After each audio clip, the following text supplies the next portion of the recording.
I will be doing my PowerPoint on gun violence, information, and statistics.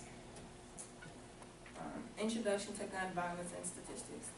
The United States experiences epidemic levels of gun violence, claiming over 30,000 lives annually. According to the U.S. Centers for Disease Control and Prevention, for every person who dies from a gunshot wound, 2 others are wounded. Every year, 100,000 Americans are victims of gun violence. In addition to those who are killed and injured, there are countless others whose lives are forever changed by the death of an injury to their loved ones. Gun violence touches every segment of our society. It increases the probability of death and incidents of domestic violence, raises the likelihood of fatalities by those who intended to injure others, and among those who attempt suicide, places children and young people at special risk, and disproportionately affects communities of color. Mass shooting tragedies like the school shooting of Virginia Tech in April 2007 and Northern Illinois University in February 2008, or the 1993 office shooting in San Francisco that led to the formation of the Law Center to Prevent Gun Violence, received a significant media attention. However, gun deaths and injuries in the U.S. usually occur without a national press coverage every day.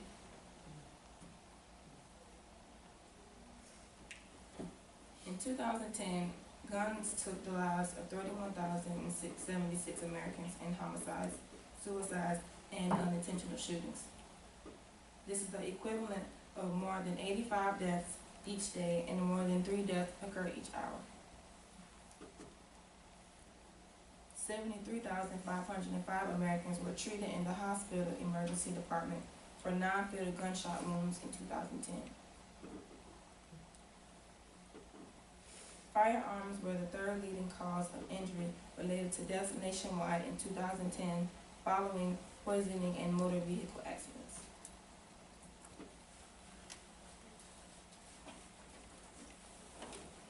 Guns were used in 11,078 homicides in the U.S. in 2010, comprising almost 35% of all gun deaths and over 68% of all homicides.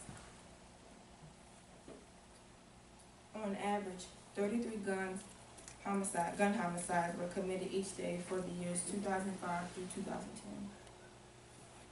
Regions and states with higher rates of gun ownership have significantly higher rates of homicides than states with lower gun rates of gun ownership. Where guns are prevalent, there are significantly more homicides, particularly gun homicides.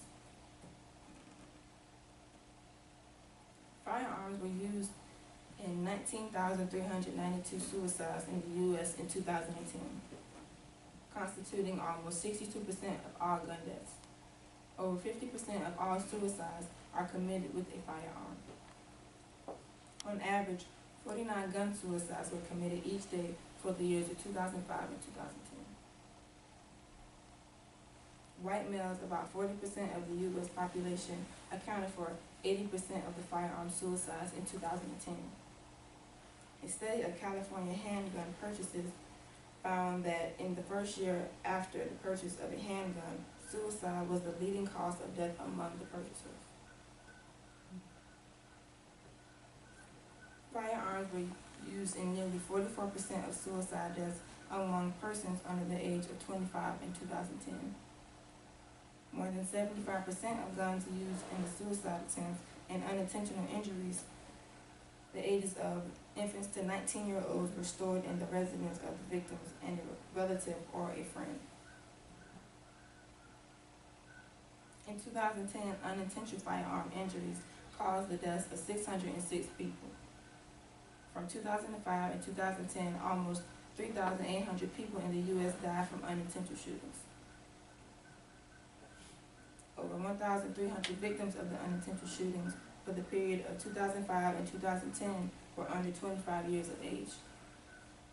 People of all age groups are significantly more likely to die from unintentional firearm injuries when they live in states with more guns.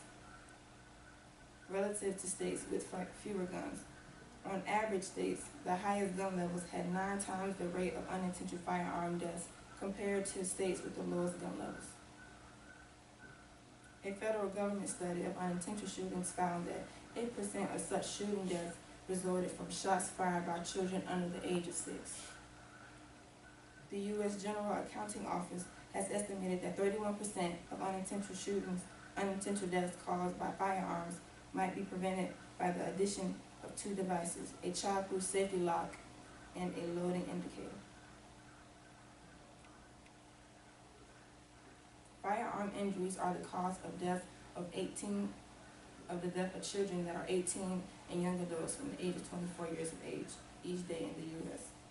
Children and young adults constitute 38% of all firearm deaths and non-fatal injuries.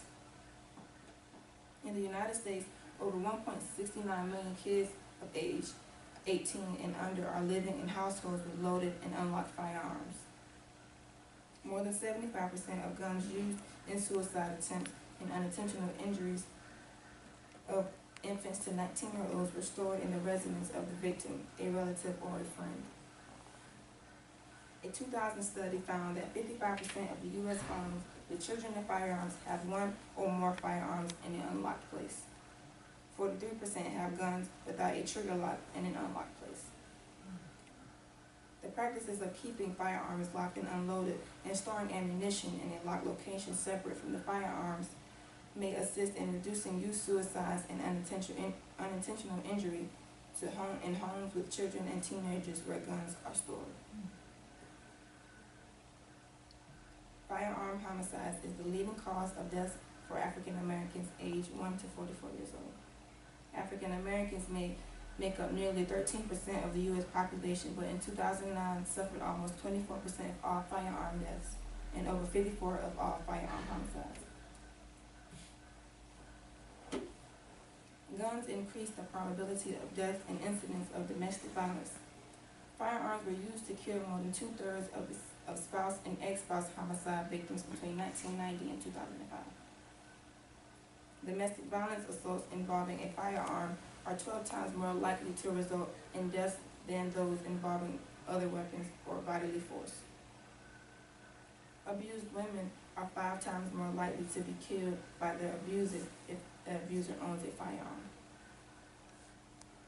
A recent survey of female domestic violence shelter residents in California found that more than 1/3 reported having been threatened or armed with a firearm, and nearly 2/3 of the households that contained a firearm, the inmate partner had used the firearm against the victim, usually threatened to shoot or kill the victim. Laws that prohibit the purchase of a firearm by a person subject to a domestic violence restraining order or associated with a reduction in the number of intimate partner homicides. Between 1990 and 2005, individuals killed by current dating partners made up almost half of all spouse and current dating partner homicides. A study of applicants for domestic violence restraining orders in Los Angeles found that the most common relationship between the victim and abuser was a dating relationship, and applicants for protective orders were more likely to mention firearms when the parties had not lived together or were not married. Americans own an estimated 270 million firearms, approximately 90 guns for every 100 persons.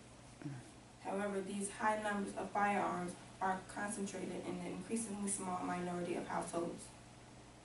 Data from the General Social Survey conducted by the National Opinion Research Center at the University of Chicago found that American households' gun ownership peaked in 1977, where more than half of American households reported having any guns. By 2014, only 32.4% of American households had guns in the home, less than a third. From 1985 to 2014, the percentage of Americans were reported personally owning a gun dropped by more than a quarter, down to 22.4%. Thank you.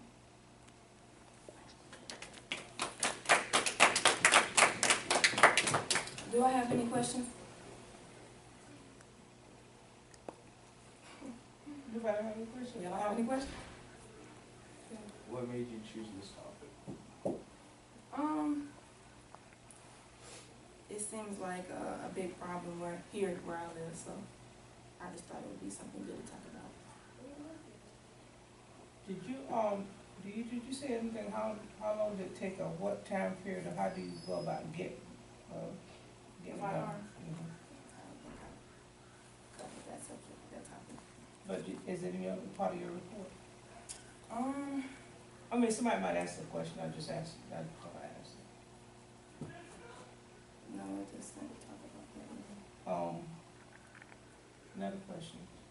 What, question I was gonna ask about, the firearms and stuff, what you think anticipate a person that wanna shoot another person, what do you feel like? I don't think it's necessarily they want to shoot another person, people just want to feel like they're protected. Okay. Any more questions? I don't have no questions, come on.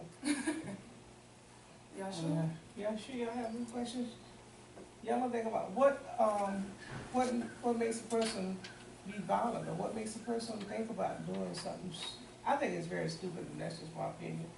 But, people get upset about certain things, and then they use things to do things to protect themselves, like I'm saying. But, it doesn't solve any problems, do it? What y'all think? That's enough. Since nobody don't wanna talk, they scared to talk. That's all good. But, Is that it? All right, that's it. Thank you.